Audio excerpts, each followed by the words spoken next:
आखिरकार मोदी सरकार ने क्यों किसानों के सामने टेक दिए घुटने। 2 बरस पहले यानी 2019 में मोदी सरकार देश में सीएए एनआरसी आई थी। इसके भारी विरोध के बाद भी जब वो नहीं झुकी तो ऐसी क्या मजबूरी थी कि मोदी को किसान आंदोलन के आगे नतमस्तक होना पड़ा। ये सवाल फिलहाल जनता के मस्तिष्क में कौंध रहे हैं, मगर उन्हें इसका माकूल जवाब नहीं मिल रहा है।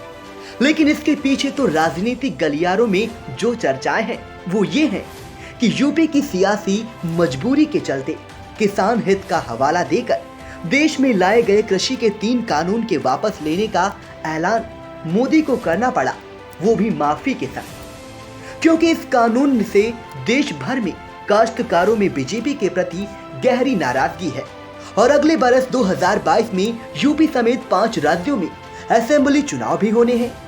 इनकी यह नाराजगी इस चुनाव में कहीं भारी ना पड़ जाए, इस लिहाज से मोदी को अपने कदम पीछे खींचने पड़े।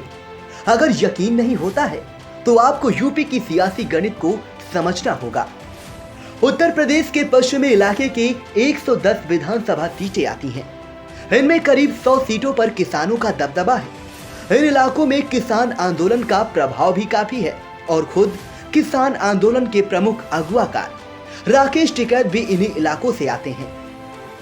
किसान आंदोलन के बाद पश्चिमी इलाके में भगवा दल का काफी विरोध हो रहा है, जबकि पिछले चुनाव में भाजपा का यहां प्रदर्शन काफी बेहतर रहा था। गणतंत्र दिवस के दिन जब ट्रैक्टर परेड में हिंसा हुई तो ऐसा लगा कि ये आंदोलन अब खत्म हो जाएगा। सरकार भी इस आंदोलन को खत्म करने की तैयारी में जुटी थी, लेकिन भारतीय किसान यूनियन के प्रवक्ता राकेश टिकैत के आंसुओं ने आंदोलन में जान फूंक दी। अभी तक मुख्य रूप से आंदोलन में पंजाब के किसानों का दबदबा था, लेकिन टिकैत के आंसुओं ने पश्चिमी यूपी के किसानों में आक्रोश भर दिया और आंदोलन एक बार फिर से खड़ा हो गया। इनके आंसुओं से वो जाट समुदाय भी आक्रोश में भर गया, जिसने 2017 के विधानसभा चुनाव में भाजपा को जमकर वोट दिए थे।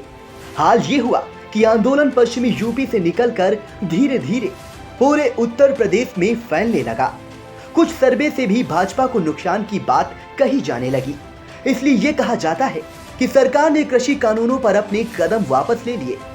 सरकारी आंकड़ों की माने तो पश्चिमी यूपी के 14 जिलों में 71 विधानसभा सीटों पर जाट महत्वपूर्ण भूमिका निभाते हैं। इसी समुदाय से टिकैत आते हैं। भाजपा ने 2017 के विधानसभा चुनाव में 51 पर जीत हासिल की थी। कभी इस इलाके में राष्ट्रीय लोक दल की तूती बोलती थी।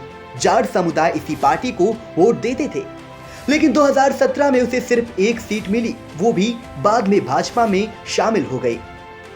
तब समाजवादी पार्टी ने 16, कांग्रेस ने 2, जबकि बसपा और रालोद ने 1-1 सीट जीती थी। इस बार रालोद सपा गठबंधन किसान आंदोलन के कारण भाजपा की सीटों पर सेंध लगने की उम्मीद कर रहा है। बीजेपी के स्थानीय नेतृत्व भी इस कानून वापसी के फायदे और नुकसान पर 2 धड़ों में बंट गया है।